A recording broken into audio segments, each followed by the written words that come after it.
ઝેનોપસની નવીન પદ્ય પ્રસ્તુતિ કવિ શ્રી રમણીકભાઈ સોમેશ્વરનો તરોતાજા અછાંદસ કાવ્ય સંગ્રહ થોડા પડછાયા.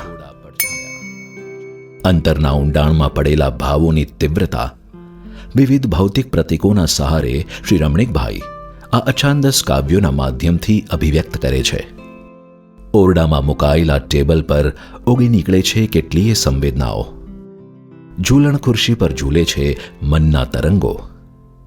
કાગળ પર ઉતરી આવે છે અવનવા સ્પંદનો અને વર્ષોથી હૃદયમાં એકઠા થયેલા અકથ્ય ભાવો પામે છે કવિતાનું સ્વરૂપ.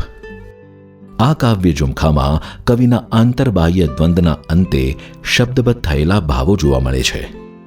ઘર, ભીંતો, અરીસા અને પડછાયો કાવ્ય ઝુમખામાં જીવનની વાસ્તવિકતા અને માનવીય સંવેદનોને વાચા આપવામાં આવી છે.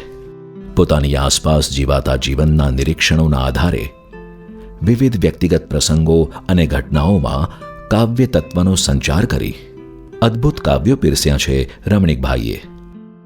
સૂચક અને સટીક કાવ્યબાની બહુ બોલકી ન હોવા છતાં એક ચોટદાર અસર ઊભી કરી જાય છે.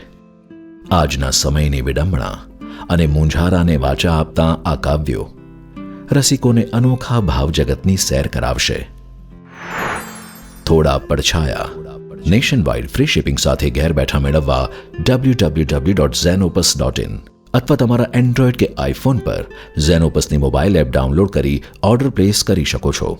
ઓનલાઈન શોપિંગ માટે એમેઝોન અથવા તમારા નજીકના બુક સ્ટોરનો સંપર્ક કરો. સાથે ઝેનોપસના ફેસબુક અને ઇન્સ્ટાગ્રામ પેજને ફોલો કરો અને નવા પ્રકાશિત પુસ્તકોની માહિતી મેળવો.